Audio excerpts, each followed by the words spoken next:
ಕೊನೆ date. Bidadi township ವಿಚಾರ sir, eco ಚಳವಳಿ ಸ್ಟಾರ್ಟ್ ಮಾಡಿದ್ದಾರೆ ಸರ್.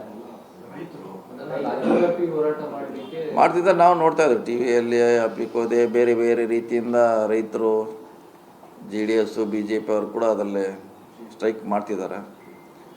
ಅದನ್ನು ನಮ್ಮ CM ಅಧ್ಯಕ್ಷರು ಅದಾರ, ವರಿಷ್ಠರು ಇದ್ದಾರೆ, ಅವರೆಲ್ಲ ಅದ್ರ ಬಗ್ಗೆ ನಿರ್ಣಯ ಮಾಡ್ತಾರೆ.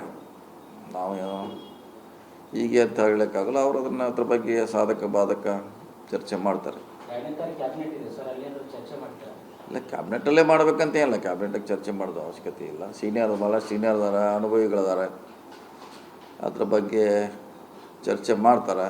ಮತ್ತು CM ಅವ್ರಿಗೆ ಅದ್ರ ಬಗ್ಗೆ ಅರಿವಿದೆ, ಅವರು ಕೂಡ ಅದ್ರ ಬಗ್ಗೆ ಚರ್ಚೆ ಮಾಡಿ ನಿರ್ಧಾರ ಮಾಡ್ತಾರೆ.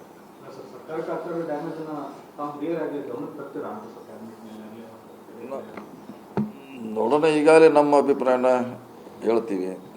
ಸಾಕಷ್ಟು ಜನ ಈಗಾಗಲೇ ಬಹಿರಂಗವಾಗಿ ಕೂಡ ವ್ಯಕ್ತ ಮಾಡಿದ್ದಾರೆ.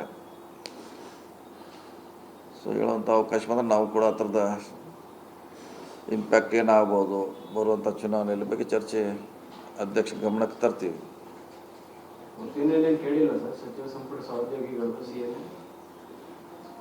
ಇಲ್ಲ, ಅದು ಯಾವಾಗ ಕ್ಯಾಬಿನೆಟಲ್ಲಿ ಯಾವಾಗ ಚರ್ಚೆ ಆಗಿಲ್ಲ, ಯಾವಾಗ ಚರ್ಚೆ ಆಗಿಲ್ಲ.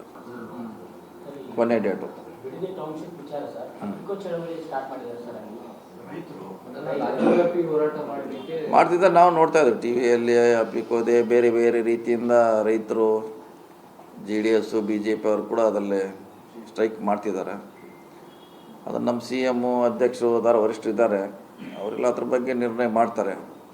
ನಾವು ಹೀಗೆ ಅಂತ ಹೇಳೋಕ್ಕಾಗಲ್ಲ. ಅವರು ಅದನ್ನು ಅದ್ರ ಬಗ್ಗೆ ಸಾಧಕ ಬಾಧಕ ಚರ್ಚೆ ಮಾಡ್ತಾರೆ. ಇಲ್ಲ, ಕ್ಯಾಬಿನೆಟಲ್ಲೇ ಮಾಡಬೇಕಂತ ಏನಿಲ್ಲ, ಕ್ಯಾಬಿನೆಟಿಗೆ ಚರ್ಚೆ ಮಾಡೋದು ಅವಶ್ಯಕತೆ ಇಲ್ಲ. ಭಾಳ ಸೀನಿಯರ್ ಅದಾರ, ಅನುಭವಿಗಳಿದ್ದಾರೆ, ಅದ್ರ ಬಗ್ಗೆ ಚರ್ಚೆ ಮಾಡ್ತಾರೆ.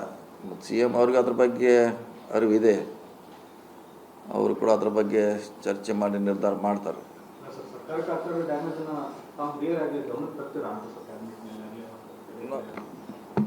ನೋಡೋಣ, ಈಗಾಗಲೇ ನಮ್ಮ ಅಭಿಪ್ರಾಯನ ಹೇಳ್ತೀವಿ. ಸಾಕಷ್ಟು ಜನ ಈಗಾಗಲೇ ಬಹಿರಂಗವಾಗಿ ಕೂಡ ವ್ಯಕ್ತ ಮಾಡಿದ್ದಾರೆ. ಸೊ ಹೇಳುವಂಥ ಅವಕಾಶ ಬಂದರೆ ನಾವು ಕೂಡ ಆ ಥರದ ಇಂಪ್ಯಾಕ್ಟ್ ಏನಾಗ್ಬೋದು ಬರುವಂಥ ಚುನಾವಣೆಯಲ್ಲಿ ಬಗ್ಗೆ ಚರ್ಚೆ ಅಧ್ಯಕ್ಷ ಗಮನಕ್ಕೆ ತರ್ತೀವಿ.